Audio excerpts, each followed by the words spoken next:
The bar fell silent as the Marine Colonel's challenge hung in the air. He'd been mocking her all night, this quiet woman at the end of the bar, who carried herself like someone who'd seen combat. "So what was your call sign?" he demanded loudly, certain he was exposing an imposter. Her voice was soft, but clear enough that everyone heard her answer. "Phantom 7. The effect was immediate. The Colonel's glass slipped in his hand, whiskey splashing as his face drained of color. Veterans throughout the bar straightened instinctively, some even standing at attention. In that moment, everyone realized he'd been taunting the wrong person. From which city in the world are you watching this video today? If you appreciate stories about unsung heroes and the weight they carry, please consider subscribing. We tell their stories with the respect they deserve. The heavy oak door of Holbeck's swung open, bringing a brief rush of cool night air into the warmth of the veterans' bar. Larissa Vaughan paused in the doorway, her eyes methodically scanning the room, noting exits, counting patrons, assessing threats.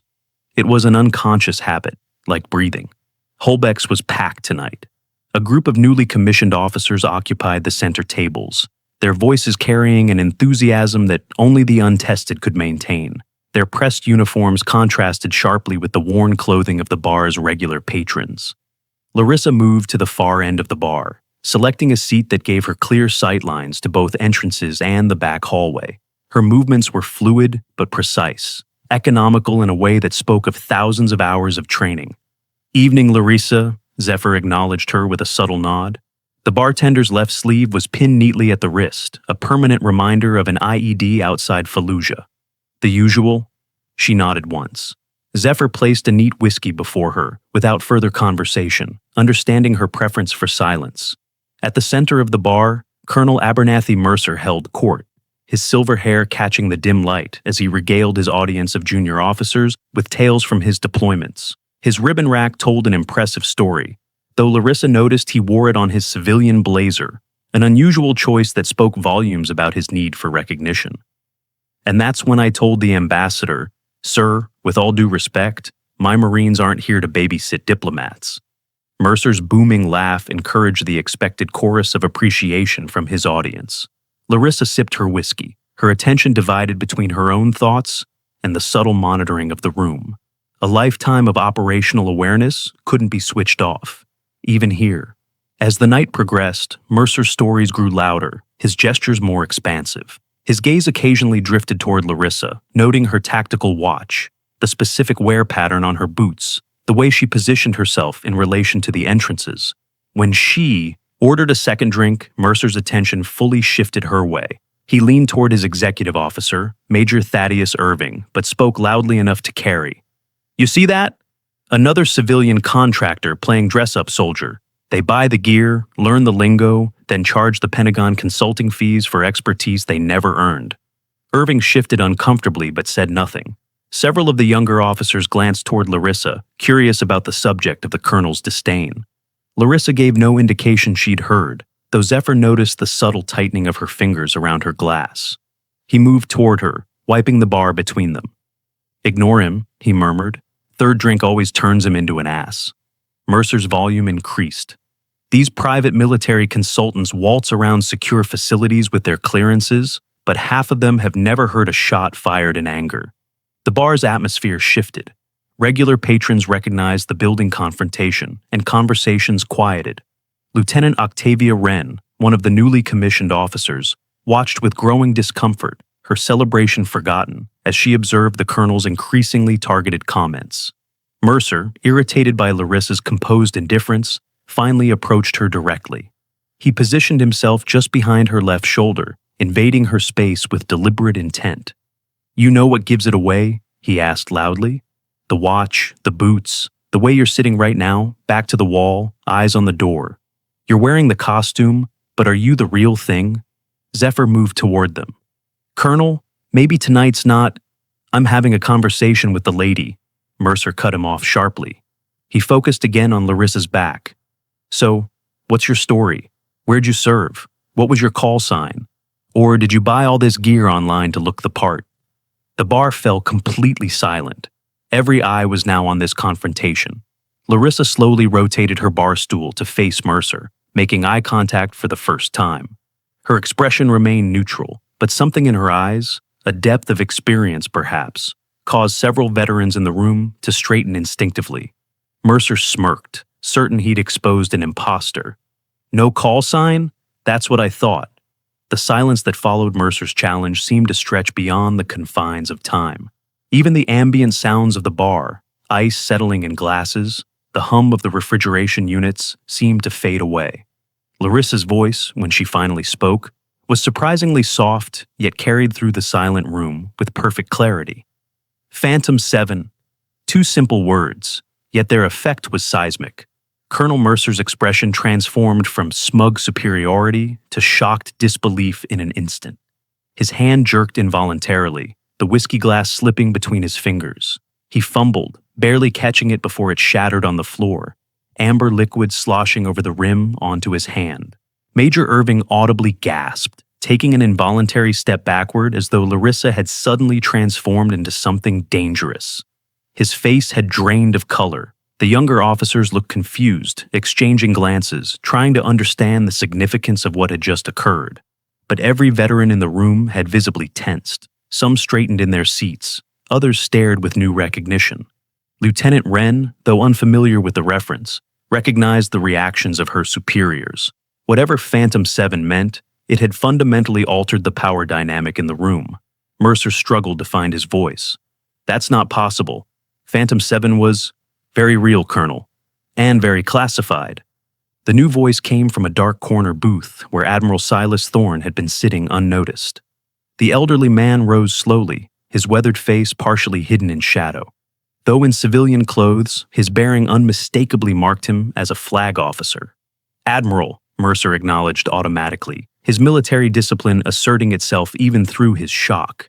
Thorne moved toward the bar with measured steps. Colonel Mercer, I believe you've been addressing one of the most decorated operators in recent military history, though you won't find those decorations in any public record. Recognition dawned across the bar, as several patrons suddenly understood exactly who Larissa was. Without being told, several veterans throughout the bar stood at attention, a gesture so instinctive it spoke volumes. Mercer's face had lost all color as he struggled to process that he'd been berating the sole publicly surviving member of the most classified operation in recent military history. An operation that officially never happened, but whose whispered legacy had created a ghost story that haunted the highest echelons of military command. Larissa remained seated, clearly uncomfortable with the recognition, but her gaze never wavered from Mercer's face.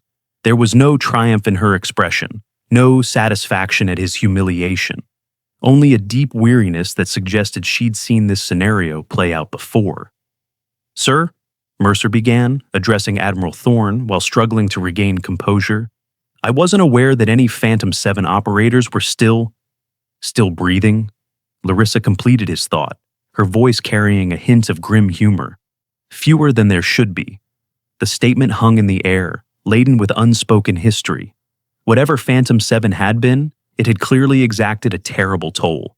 Lieutenant Wren observed the subtle exchanges occurring throughout the bar, the looks of awe, the nods of profound respect. She realized she was witnessing something significant that would never appear in any training manual or military history book. Admiral Thorne's hand came to rest gently on Larissa's shoulder, a gesture of both respect and silent communication.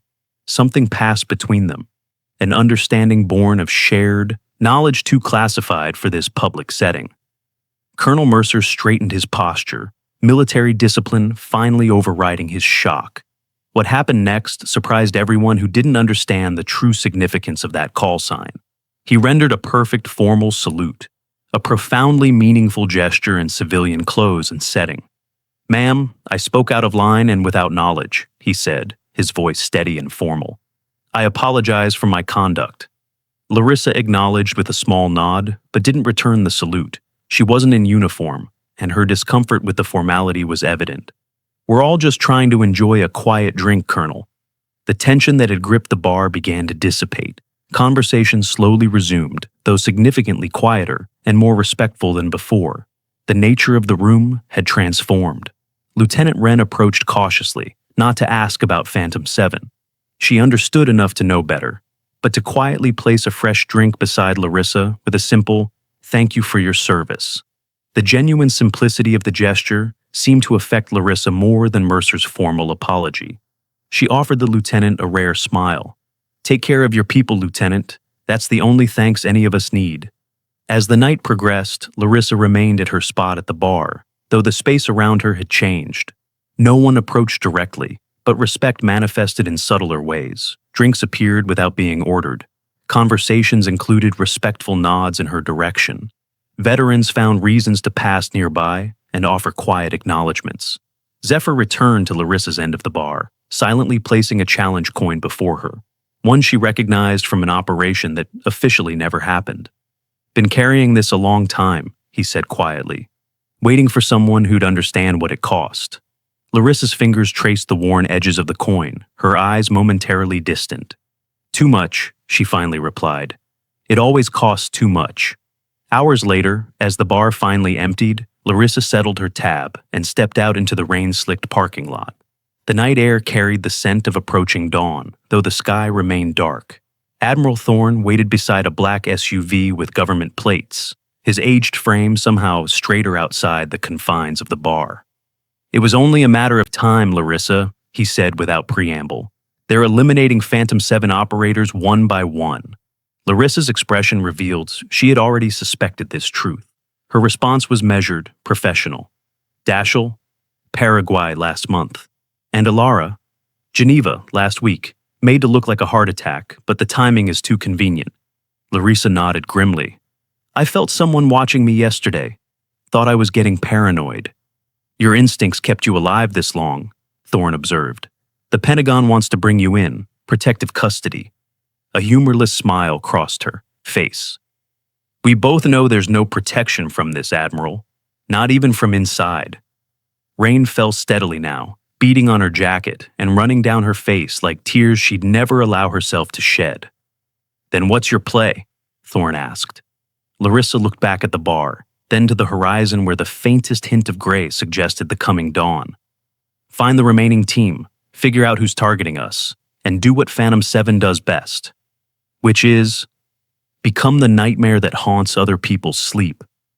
As she walked away into the darkness, she pulled a phone from her pocket and began composing a message to unseen team members. Her stride was purposeful, her shoulders set with renewed determination. Neither she nor Admiral Thorne noticed the shadowy figure watching from across the street, speaking quietly into a comm device. "Confirmed, Phantom 7 is active again." The observer's hand moved to a concealed weapon, then hesitated. Not here, not yet. The hunt was just beginning, and Phantom 7's lone wolf had just become the most dangerous prey of all, one that knew it was being hunted. Larissa's apartment felt foreign when she returned, as though she'd been gone for years rather than hours. The security system showed no breaches, but she conducted a thorough sweep anyway, checking every corner, every shadow, every potential hiding place. Old habits never died. They just grew more essential with time. Satisfied that she was alone, she moved to a seemingly ordinary bookshelf and pressed a sequence into the underside of the third shelf.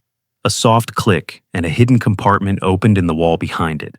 Inside lay a rugged laptop, untraceable, unregistered. It powered on silently, requesting a biometric scan that went far beyond fingerprints. When the screen finally unlocked, she typed a simple message. "Ghost protocol initiated. Dashel and Alara confirmed down.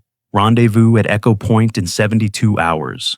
She sent it through an encrypted channel that would leave no digital footprint, then systematically erased all evidence of the communication. The laptop went back into its hiding place, the wall panel sliding shut. Larissa moved to her bedroom closet, pushing aside hanging clothes to reveal a wall safe. Inside was a passport bearing a name that wasn't hers, credentials that established an identity she'd built over years but never used, and a weapon few civilians would recognize, a modified sidearm designed for operators who couldn't afford to miss. The safe also contained a small, weathered photograph. 6 individuals, faces partially obscured by tactical gear, standing before a helicopter. The image was worn at the edges from repeated handling. Larissa allowed herself exactly 30 seconds to look at it. Then she replaced everything except the passport, credentials, and weapon. Those went into a go bag already packed and waiting beneath her bed. Always ready, always prepared. She showered quickly, mechanically, her mind already mapping contingencies and escape routes. As steam filled the bathroom, her gaze caught her reflection in the mirror. The scars across her shoulder and down her back told stories she'd never shared, the physical marks of Phantom 7's legacy. Clean and dressed in nondescript clothing suitable for travel, she settled onto her couch, weapon within reach, and closed her eyes. Not to sleep, Phantom 7 operators had been trained to function on minimal rest, but to enter a state of heightened alertness disguised as repose. Her breathing slowed while her senses remained razor sharp. Dawn broke over the city. Larissa's phone vibrated with a message. Unknown sender, but the content confirmed its origin. Spectre and Wraith secure, awaiting coordinates. 2 teammates confirmed alive. That left Talon unaccounted for, possibly already eliminated. She'd need to verify before the rendezvous. A knock at her door shattered her planning. 3 sharp raps, precise and measured. Military. Larissa moved silently to a position beside the door, weapon ready, and checked the peephole. Lieutenant Octavia Wren stood outside, alone and in civilian clothes. Larissa hesitated. The young officer from the bar posed no physical threat, but her presence here was concerning. No one should know this address. Larissa had been meticulous in maintaining separation between her public identity and her operational life. "I know you're in there," Wren called softly. "Admiral Thorne sent me. I'm carrying a message that can't be transmitted electronically." That tracked with protocol, but trust came difficult to someone who'd seen too many betrayals. Larissa kept her weapon ready as she opened the door a crack, chain still engaged. "The Admiral said to tell you Cairo goes dark at midnight," Wren stated calmly. "He said you'd understand the significance." The code phrase was correct, a reference to an operation from years ago that only Thorne and Phantom 7 operators would know. Larissa disengaged the chain and allowed Wren inside, shutting the door quickly behind her. The lieutenant's eyes noted the weapon in Larissa's hand, but showed no fear, only professional assessment. "I'm also supposed to give you this," Wren said, producing a small data drive from her pocket. "And to tell you that I've been assigned as your liaison. The Admiral thought you might need someone who can move freely within official channels." Larissa took the drive without touching Wren's hand. "Liaison means asset. Are you prepared for what that means, Lieutenant? Because once you step into this shadow, there's no stepping back into the light." Wren's posture straightened almost imperceptibly. "With respect, ma'am, I made my choice when I agreed to deliver that message. Admiral Thorne briefed me on the basics, former operators being systematically eliminated, high-level clearance required, extreme risk factor. I understand what I'm signing up for." "No, you don't," Larissa said firmly. "But you will soon enough." She gestured to the couch. "Sit. Tell me exactly what Thorne told you, word for word." As Wren recounted her briefing, Larissa's trained ear detected no inconsistencies, no tells that would suggest deception. Either the lieutenant was exactly what she appeared to be, an earnest junior officer drafted into something far beyond her experience, or she was an exceptionally skilled operative. "The Admiral said one more thing," Wren concluded. "He said to tell you that Talon made contact 6 hours ago. He's gone to ground in Bucharest after an attempt on his life." Relief flickered briefly across Larissa's face. Talon alive meant all surviving team members were accounted for. Now they just needed to stay that way long enough to identify who was hunting them. "Why you?" Larissa asked bluntly. "What makes you qualified to serve as liaison to an operation you know nothing about?" Wren didn't flinch under the direct questioning. "My father was General Marcus Wren." The name registered immediately. General Wren had been the architect of several classified programs that pushed the boundaries of conventional warfare. He'd also died under mysterious circumstances 3 years ago, officially listed as a heart attack, though rumors suggested otherwise. "He told me once," Wren continued, "that if I ever encountered someone associated with Phantom 7, I should trust them with my life. He said they were the best operators this country ever produced, and that they'd been betrayed by the very people they protected." Larissa studied the lieutenant carefully. "Your father knew things he shouldn't have known. That knowledge likely got him killed." "I'm aware," Wren replied, her voice steady despite the implication. "That's why I volunteered when Admiral Thorne mentioned Phantom 7. I want to know who was responsible."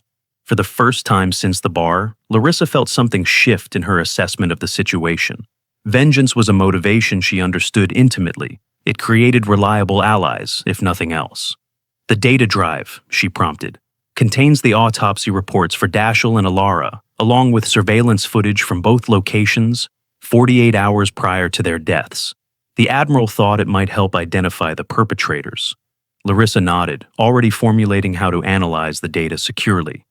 Lieutenant, I need to be clear about something. From this moment forward, you're operating without official sanction. If we're compromised, the government will disavow any knowledge of your actions. Best case scenario, your career ends. Worst case, you end up like Dashiell and Alara. Wren met her gaze steadily. I understand, ma'am. And stop calling me ma'am. Larissa will do. We're not in a chain of command here. Understood. Larissa checked her watch. I have a flight to catch in 3 hours. You have until then to go home, pack essentials, and settle any affairs that can't wait. Tell no one where you're going or why. Use cash only from this point forward. Ditch your phone and any electronics that could be tracked. Wren nodded, already mentally cataloging what she'd need. One last thing, Larissa added as she escorted the lieutenant to the door. If at any point you feel I've been compromised or am not who I claim to be, you use this. She pressed a small device into Wren's hand. It's a panic button, direct line to Admiral Thorne. Once activated, assume everyone, including me, is hostile until proven otherwise. The weight of the situation finally registered in Wren's expression. Will 3 hours be enough for you to verify I'm not a threat? Larissa's smile held no warmth. I'll never be completely convinced you're not a threat, Lieutenant. That's how I've stayed alive this long. Zurich International Airport hummed with efficiency, travelers moving through the terminal with practiced ease. Larissa blended perfectly among them, another business traveler in a sensible blazer, rolling carry-on trailing behind her. Lieutenant Wren followed 6 paces back, as instructed, maintaining separation while keeping Larissa in sight. They boarded separately, took seats in different sections of the aircraft, and made no acknowledgement of each other. The flight to Istanbul was the first leg of a deliberately complex journey designed to identify and shake any potential surveillance. 18 hours and 3 connecting flights later, they converged in a small cafe in Bucharest's Old Town. Larissa arrived first, selecting a corner table with clear sightlines to all entrances. Wren arrived 17 minutes later, ordered a coffee at the counter, and sat at a table near the window. The exchange was conducted without eye contact or direct communication. Wren left her coffee cup with a napkin tucked partially beneath it.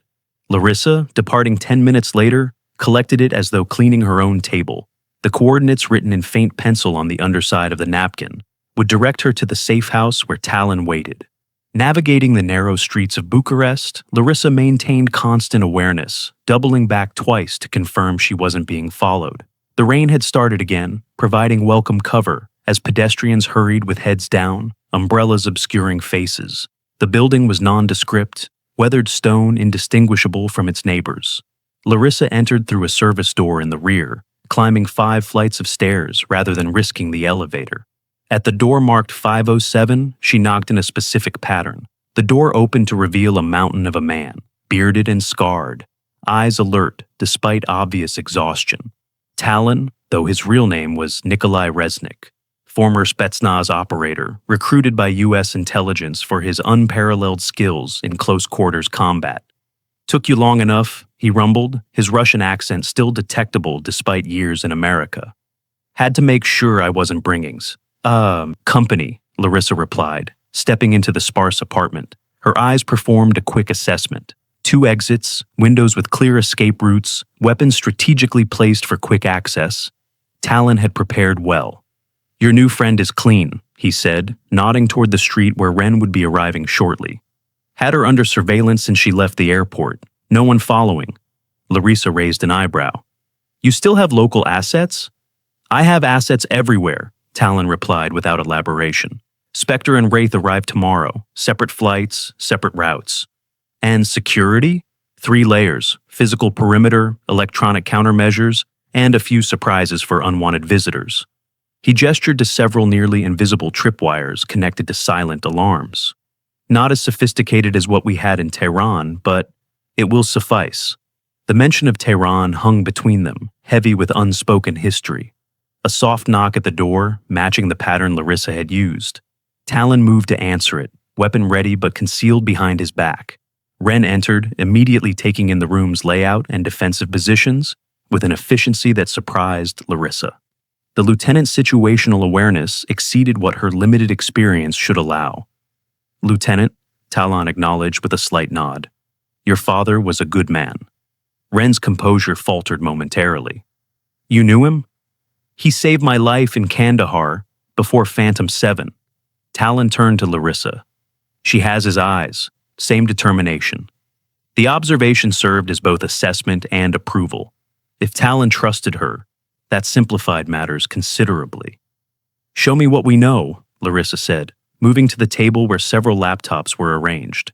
Each was connected to an independent power source and a proprietary encryption system designed by Spectre, the team's communications specialist. Talon brought up surveillance footage from both Dashiell and Alara's last known locations. Pattern is identical: professional surveillance for 48-72 hours, then a strike team, 4 operatives minimum, high-end equipment, military precision. "Government resources," Larissa observed. "But which government?" Wren asked, studying the footage. "These don't match standard U.S. tactical formations." Larissa and Talon exchanged glances, impressed by the observation. "That's the question," Larissa acknowledged. "The how is clear, the who and why remain unknown." Talon pulled up additional files. "Dashiell was investigating something before he died. He sent me encrypted fragments, but nothing complete. Whatever he found, it got him killed." The fragments were displayed across one screen: partial documents, redacted intelligence reports, financial transactions routed through shell companies. "What was he working on?" Larissa asked. "Private security contracts, specifically a company called Axiom Strategic." Talon pointed to recurring entries in the financial records. "They've been receiving massive payments from a black budget designated only as Scimitar." Wren leaned closer to the screen. "Axiom Strategic. They've got contracts throughout the Middle East and Central Asia, mostly security details for diplomats and high-value extraction operations." "You're familiar with them?" Larissa asked. "They recruited heavily from my officer candidate school class, offered triple military salary plus combat bonuses. Several of my classmates signed on." Talon nodded grimly. "They've been building an army, highly trained, well-equipped, and completely deniable. A private military force accountable to no one," Larissa summarized. "But that doesn't explain why they're targeting Phantom 7 operators specifically." "I think this might," Talon said, bringing up the final piece of data Dashiell had sent. A heavily redacted mission report with a familiar operational signature. "They're recreating our Tehran operation." The implications settled heavily over the room. Tehran had been Phantom 7's most controversial mission. An operation so classified that even within the intelligence community, it existed only as rumor and speculation. "That's impossible," Larissa said. "The protocols were destroyed. The technology was decommissioned." "Apparently not," Talon replied. "Dashiell found evidence that Axiom has obtained the prototype and plans to deploy it." Wren looked between them, sensing the gravity but missing context. "What exactly happened in Tehran?" Larissa and Talon exchanged glances, a silent negotiation about how much to reveal. "Tehran was a weapons test," Larissa finally said. "A system designed to selectively target individuals based on genetic markers. In theory, it could eliminate specific threats without collateral damage. In practice, it was a massacre," Talon finished. "The targeting parameters failed. What was supposed to be a precision strike against 3 high-value targets ended with hundreds of civilian casualties." "The official record shows a gas leak caused an explosion," Larissa continued. "Phantom 7 was sent in to extract the science team and destroy all evidence of U.S. involvement. We completed the mission, but the cost was too high. 2 team members didn't make it out. The rest of us were haunted by what we'd witnessed." "After that, Phantom 7 was officially disbanded," Talon added. "The weapon was supposedly decommissioned, all research destroyed. We were reassigned to separate posts with the understanding that we would never discuss what happened." "But someone kept the research," Wren concluded, "and now they're eliminating everyone who knows the truth about what happened." A notification chimed on one of the laptops, a secure message from Spectre. "Change of plans," Talon reported after reading it. Spectre and Wraith have been compromised. Extraction in progress. New rendezvous in Odessa in 36 hours. What about the Admiral? Larissa asked. Gone. Dark. No contact since your departure. The implications were clear. Their support network was crumbling. Someone with extensive knowledge of their protocols and safe channels was systematically cutting off their resources. We need to move, Larissa decided. This location may be compromised as well. Talon was already collecting essential equipment. I have a secondary safe house across the city. We can regroup there and plan our route to Odessa. Ren watched the two operators shift seamlessly into evacuation mode, their movements synchronized despite years apart. What can I do? Contact your former classmates at Axiom, Larissa instructed. Don't ask directly about Scimitar, but see what you can learn about their current operations. Someone may let something slip. And if they realize why I'm asking, then you'll find out firsthand how good their counterintelligence training is, Talon said bluntly. Be careful. These people don't leave loose ends. They finished packing in under 4 minutes, leaving no trace of their presence. Talon led them through a service exit that connected to the adjacent building's basement, emerging 2 blocks away where a nondescript sedan waited. Split up, he instructed. I'll take the car. You two on foot, different routes. Rendezvous at the secondary location in 1 hour. Larissa nodded, then turned to Ren. Stay 3 blocks behind me at all times. If I signal danger, abort immediately and make your way to the extraction point we discussed on the plane. Understood. As they prepared to separate, Larissa felt a familiar tension, the heightened awareness that had kept her alive through countless operations. Someone was watching, not here specifically, but the net was tightening. Talon, she said quietly, if we don't all make it to Odessa, the mission continues, he finished firmly. Whoever survives ensures that Tehran never happens again. They moved out into the rainy Bucharest evening, each taking separate paths toward an uncertain rendezvous. The hunt for Phantom 7 continued, but the hunters didn't realize an essential truth. Their quarry had never stopped being predators, and predators, when cornered, became their most dangerous. Ren followed her instructions precisely, maintaining distance while keeping Larissa in sight.